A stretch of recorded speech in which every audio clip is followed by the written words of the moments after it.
दोस्तों नमस्कार। बिहार चुनाव में सियासी उलझनें साफ दिखाई दे रही हैं, चाहे एनडीए हो या महागठबंधन या फिर जनसुराज। उलझनें तो हैं, उम्मीदें हर तरफ हैं सत्ता में आने की, लेकिन उम्मीदों के साथ साथ निराशाओं का भी एक दौर है। एक तरफ महागठबंधन को अपने प्रत्याशियों के नाम घोषित करने में बिहार में की 243 सीटों में कांग्रेस, आरजेडी, वामदल और वीआईपी कितनी सीटों पर लड़ेंगे ये बताने में उनके पसीने छूट गए। 6 तारीख को पहले चरण का मतदान है, 11 तारीख को दूसरे चरण का और 14 नवंबर को चुनाव के नतीजे आएंगे। तो कायदे से सियासी दलों को बहुत पहले ही टेबल पर बैठकर विचार विनिमय कर, मंथन कर सीटों का औपचारिक ऐलान कर लेना चाहिए, लेकिन महागठबंधन ने तो इसमें भारी देर कर दी। एनडीए में कम से कम काफी मार मनोबल के बाद सीटों का ऐलान हुआ, लेकिन वो भी महागठबंधन से पहले हुआ। संख्या बता दी गई, बाद में सहमति भी होते होते बन गई। चाहे गृह मंत्री अमित शाह को दखल देना पड़ा हो, चाहे मान मनोबल का दौर चला हो, लेकिन एनडीए के घटक दल ने मान लिया। लेकिन अव्वल रही जनसुराज पार्टी, जो पहली बार सियासी मैदान में है, और उसने ये कहा था कि हम इस भरोसे नहीं रहेंगे कि किसी टिकट नहीं मिलता है एनडीए और महागठबंधन से, और वैसे उम्मीदवारों को हम उनके इंतजार में नहीं रहेंगे, हम अपने उम्मीदवार घोषित करेंगे और सबसे पहले करेंगे। और इस लिहाज से उन्होंने सबसे पहले अपने उम्मीदवारों के नाम का ऐलान कर दिया। लेकिन महागठबंधन जो वोट चोर गद्दी छोड़ का नारा बुलंद कर रहा था चुनाव से पहले, मोमेंटम उसने अपने कैंपेन को दिया, अपनी एकजुटता दिखाई। लेकिन जब चुनाव की औपचारिक घोषणा हुई, नोटिफिकेशन जारी हुआ और उसके बाद कायदे से तय हो जाना चाहिए था कि कितने सीटों पर कौन लड़ेगा, कौन सी पार्टी लड़ेंगी, और लेकिन वो वैसा होता नजर नहीं आया। यहाँ तक कि आज जब मैं दीपावली के अगले दिन आपके लिए वीडियो बना रहा हूँ, तो उस वक्त तक महागठबंधन के साथ ही मिलजुल कर बैठकर एक साझा प्रेस कॉन्फ्रेंस तक नहीं कर पाए। हाँ, सीटों के नाम, कौन कितनी सीटों पर लड़ेंगे, तो आप जिस तरह से नॉमिनेशन हुए हैं, तो उस नॉमिनेशन के आधार पर अब आरजेडी ने अपनी सीट जाहिर की, वो 143 सीटों पर लड़ रही है, कांग्रेस 61 सीट पर लड़ रही है, वीआईपी के मुकेश सहनी को 16 सीटें मिली है, और बाकी की सीटें वामदल आपस में मिलजुल कर वो लड़ रहे हैं। तो होना ये चाहिए था कि जब आप सत्ता में बदलाव की बात कर रहे हैं, सत्ता में भागीदारी की बात कर रहे हैं, तो आपकी सीटों का ऐलान पहले होना चाहिए। लेकिन महागठबंधन इस पहले चरण में ही नाकाम नजर आ रहा है। वादे और दावे तो बहुत बड़े बड़े हैं, लेकिन जो एक सामंजस्य की जो बात है, वो सामंजस्य दिखता नजर नहीं आ रहा है। जनता की नजरों में परसेप्शन की जो बात होती है, कोई चुनाव से पहले ही डिप्टी सीएम की मांग पर अड़ा है, तो कोई इस उम्मीद में है, वो खुद को ही सीएम बता रहा है।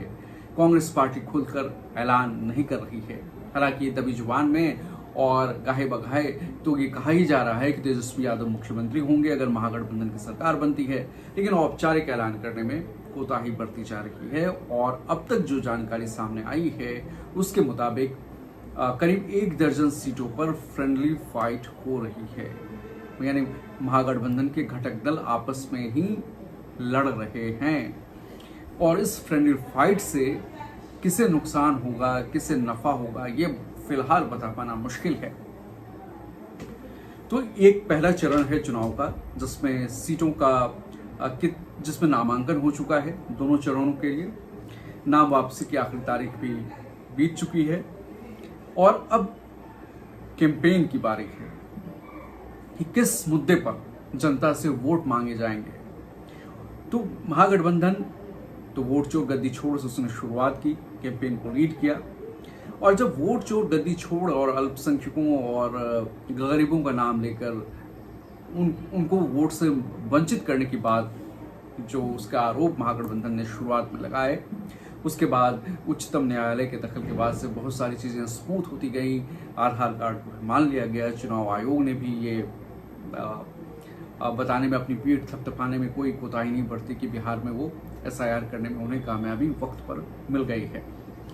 तो अब SIR भी हो चुका है, वोटर लिस्ट के फाइनल आंकड़े भी सामने आ चुके हैं, मतदाताओं की संख्या जाहिर हो चुकी है। अब मुद्दे की बारी। तो मुद्दे, स्टार कैंपेनर, ये अब चुनाव को प्रभावित कर रहे हैं। अब कैंडिडेट की लिस्ट सामने आ चुकी है, कौन सी पार्टी कौन सी चेहरे पर भरोसा जता रही है वो भी सामने आ चुकी है। अब स्टार कैंपेनर जो है वो कहानी में ट्विस्ट लाएंगे, और स्टार कैंपेनर जब प्रधानमंत्री मोदी आएंगे, जब अमित शाह गरजेंगे, जब यूपी सीएम योगी आदित्यनाथ आएंगे, जब राहुल प्रियंका उतरेंगे, तो जब लालू उतरेंगे, तो मैदान जो है वो मुद्दों की भरमार होगी। और जो पिच सेट की जाती है मैच की, वो पिच बिहार में सेट कर दी गई है। बिहार में सीएम योगी आदित्यनाथ ने सहरसा की धरती से सनातन का झंडा बुलंद करते हुए विपक्ष पर करारा प्रहार किया है और कहा है कि आप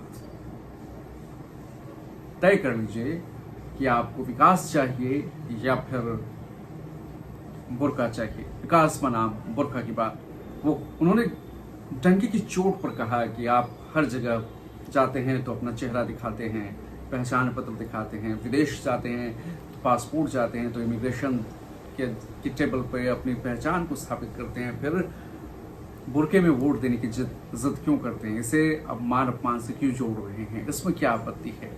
विकास एनडीए की सरकार होगी तो विकास की जो रफ्तार बिहार में है वो यूं ही आगे बढ़ती रहेगी।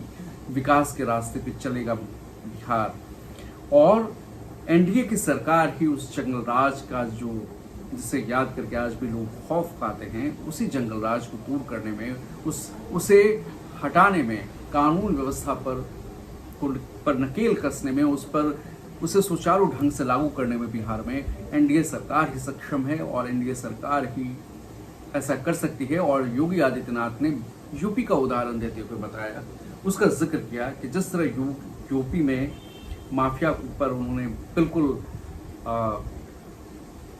खत्म कर दिया है, नेस्त नाबूद कर दिया है। गुंडे या तो यूपी के बाहर चले गए हैं या फिर थर थर कांप रहे हैं, अपराध कम है। वैसे ही डबल इंजन की सरकार बिहार में जब फिर से आएगी तो कानून व्यवस्था भी उस पर भी वो मजबूत स्थिति में होगी, लोगों के बीच जो है सुरक्षा का भाव रहेगा, विकास की रफ्तार भी होगी। तो योगी ने सहरसा की धरती से पिच सेट किया है, सनातन का नाम लेते हुए, विकास बनाम बुर्के की बात करते हुए।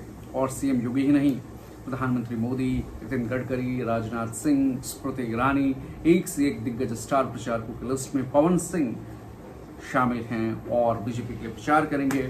वहीं कांग्रेस के लिए राहुल प्रियंका प्रचार की, मल्लिकार्जुन खड़गे प्रचार की कमान संभालेंगे, और ऐसे ही लालू और तेजस्वी प्रचार में आगे बढ़ेंगे। सहरसा की धरती पर योगी ने न सिर्फ सनातन की बात की बल्कि कुछ और बातें भी कही हैं, जरा वो भी सुन लीजिए। बहनों और भाइयों, आज बौद्ध कनेक्टिविटी की दृष्टि से अगर आप देखेंगे कितना बेहतर कार्य डबल इंजन सरकार बौद्ध परिपथ के रूप में कर रही है। बौद्ध परिपथ को जोड़ने का काम हो या अयोध्या से सीतामढ़ी तक राम जानकी मार्ग के माध्यम से अयोध्या की कनेक्टिविटी को बेहतर बनाने के लिए यह कार्य भी डबल इंजन की भारतीय जनता पार्टी की उत्तर प्रदेश सरकार आपके साथ मिलकर के कर रही है। और इसीलिए आज आप सबसे कहने के लिए मैं आया हूं, भारतीय जनता पार्टी ने सहरसा से एक लोकप्रिय प्रत्याशी डॉक्टर आलोक रंजन जी को आपके बीच में पुनः उतारा है। डॉक्टर आलोक रंजन जी आपके बीच में हैं। सोनबरसा से बिहार सरकार के मंत्री श्री रत्नेश सारा जी प्रत्याशी के रूप में आपके बीच में हैं।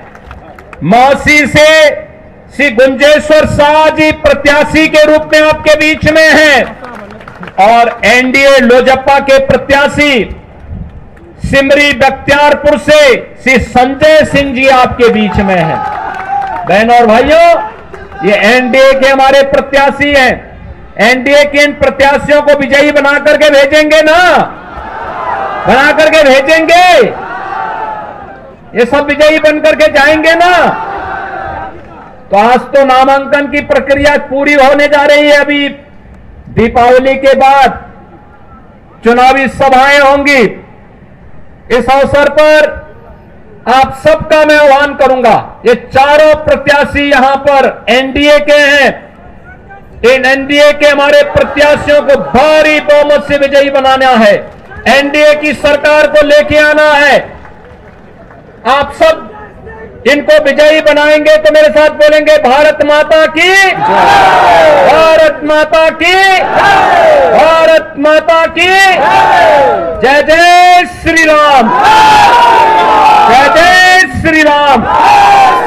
आप सबको दीपावली की और छठ महापर्व की मंगल में शुभकामनाएं देते हुए मैं वाणी को विराम देता हूं। धन्यवाद। जय हिंद।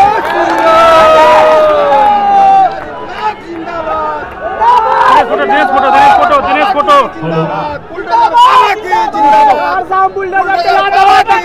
सही आदमी खड़ा होकर के हाथ हिला के आदमी को आश्वस्त कर देंगे कि 4 सीट यहाँ से जीत के हम लोग एनडीए गठबंधन को देंगे।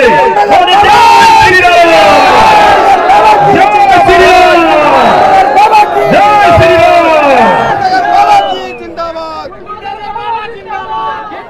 इसके अलावा स्थानीय विधायक ने भी, आलोक रंजन ने भी अपने पर पार्टी ने जो भरोसा जताया उससे लेकर पार्टी का शीर्ष नेतृत्व का आभार जताया। और जिस तरह से बीजेपी के बड़े दिग्गज चेहरे मैदान में हैं, जिस तरह से उन्होंने प्रचार किया है और प्रचार की शुरुआत की है, उससे एक बार तय है कि बीजेपी फिर सत्ता में आने के लिए लामबंद है। एकजुटता से वो चुनाव लड़ रही है।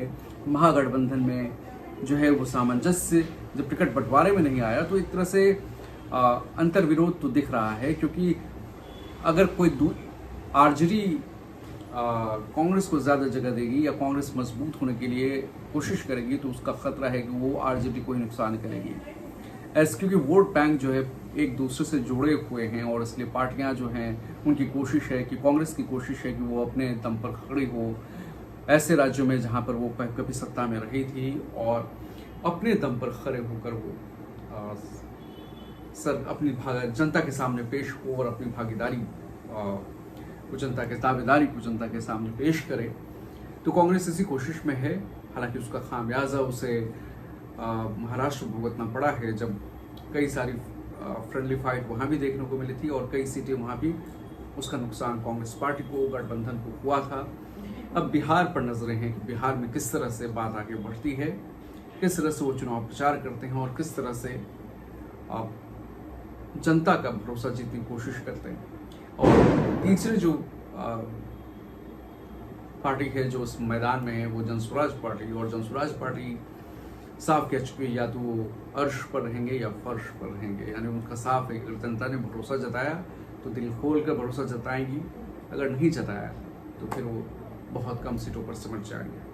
तो दोस्तों आज के इस वीडियो में इतना ही। अगर आपने हमारे चैनल को सब्सक्राइब नहीं किया है तो सब्सक्राइब कीजिए, लाइक कीजिए, शेयर कीजिए, अपनी राय कमेंट बॉक्स में ज़रूर लिखिए। वीडियो देखने के लिए, हमसे जोड़ने के लिए आपका बहुत बहुत धन्यवाद।